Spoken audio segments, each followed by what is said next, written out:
అంతా కేటీఆర్ఏ చేశారు. ఫార్ములా ఈ కార్ రేసే ఒప్పందాల చెల్లింపులని ఆయన కనుసనలోనే జరిగాయి. నిబంధనల ఉల్లంఘన గురించి మంత్రికి చెప్పాం, మళ్ళీ మనదే అధికారం, ప్రొసీడ్ అన్నారు. ప్రభుత్వ అధికారిగా మంత్రి చెప్పినట్లు చేశాను. ప్రజాధనం దుర్వినియోగాన్ని అడ్డుకోలేకపోయాను. Ace next gen company KTR స్నేహితుడట. Ace next gen company KTR స్నేహితుడట. రేసు నిర్వహణలోకి పురపాలక శాఖను లాగారు. ఏసీబీ విచారణలో అరవింద్ కుమార్ వెల్లడి.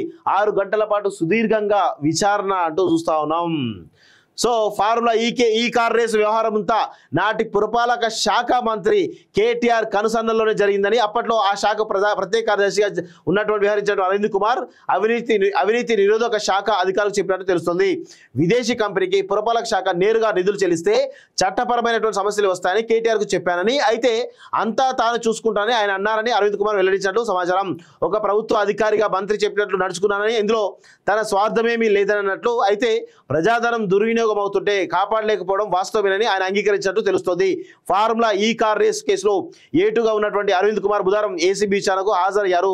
9 గంటల 40 నిమిషాల నుంచి ఆయన ఏసీబీ కార్యాలయం చేరుకోగా 10:30 గంటల తర్వాత ఆయన ఏసీబీ సిఐయు టీం సభ్యులు పలు అంశాలపై సుదీర్ఘంగా ప్రశ్నించారు. సాయంత్రం 4:30 గంటల వరకు దాదాపు 6 గంటల పాటు విచారణ జరిగింది అంటూ తెలుస్తా ఉంది. సో ఇక పాపం అరవింద్ కుమార్ ఐఏఎస్ కాబట్టి కొంచెం నియతున్నట్టే మాట్లాడతారు తప్ప ఇష్టారీతిన మాట్లాడలేడు. సో విశ్వసనీయ సమాచారం ప్రకారం ఏసీబీ అధికారుల ప్రశ్నలకు అరవింద్ కుమార్ సమాధానం ఇస్తూ హైదరాబాద్లో ఫార్ములా ఈ కార్ రేస్ 9, 10, 11, 12 సెషన్లు నిర్వహించడానికి సంబంధించి ఫార్ములా ఈ ఆపరేషన్స్ ఎఫ్ఈఓతో 2020లో చర్చలు మొదలయ్యాయి. ఆ రేసు నిర్వహించడానికి ఒక స్పాన్సర్ కావడంతో నాటి మంత్రి కేటీఆర్ తన మిత్రుడైనటువంటి green co company MD Chalamala Anil కుమార్ను రంగంలోకి దించారు. త్రైపాక్షిక ఒప్పందానికి ముందు ఏం జరిగింది, ఎవరెవరు ఎన్నిసార్లు పురపాలక శాఖ అధికారులతో మంత్రితో సమావేశమయ్యారు అని ఏసీబీ ప్రశ్నించగా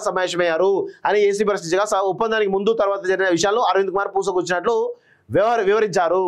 సో సమస్యలు వస్తాయని చెప్పినా, అంటే ఆల్రెడీ సమస్యలు వస్తాయని చెప్పినప్పటికీ కూడా నెక్స్ట్ ప్రభుత్వం మనదే వస్తుంది కదా, చెయ్యి, నేను చూసుకుంటా కదా, నేను రాజును కదా, నువ్వు బంటు కదా, నేను చెప్పినట్టు నువ్వు చేయి కదా అని దబాయించి మరీ చేపించిండు. త్రైపాక్షిక ఒప్పందం అమల్లో ఉన్నప్పుడు తాము ఒప్పందం నుంచి వైదొలుగుతున్నామని ఏస్ నెక్స్ట్ జెన్ రాతపూర్వకంగా పురపాలక శాఖ తెలియజేసిందా అని ఏసీబీ అధికారులు ప్రశ్నించగా అంతా మంత్రి కేటీఆర్ మాట్లాడారని అరవింద్ కుమార్ చెప్పారు.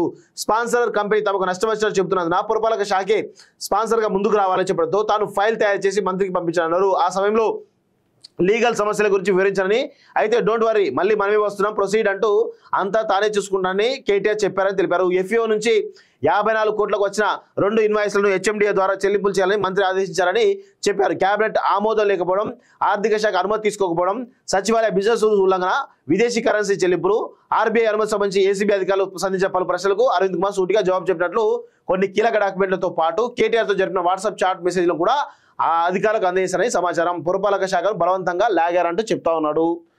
సో కేటీఆర్ ఇన్ని రకాల ఉల్లంఘనలు చేసిన తర్వాత ఈరోజు ఏ పరిపాలకుడు ఇట్లా చేస్తే రేపు భవిష్యత్తులో ప్రతి పాలకుడు కూడా ఇది ఒక అవకాశం అవుతుంది. కాబట్టి కేటీఆర్ను అరెస్ట్ చేస్తే ఈ దేశంలో ఉన్నటువంటి ప్రతి మంత్రి కానీ ముఖ్యమంత్రి కానీ అందరూ సెటరేట్ అవుతారు.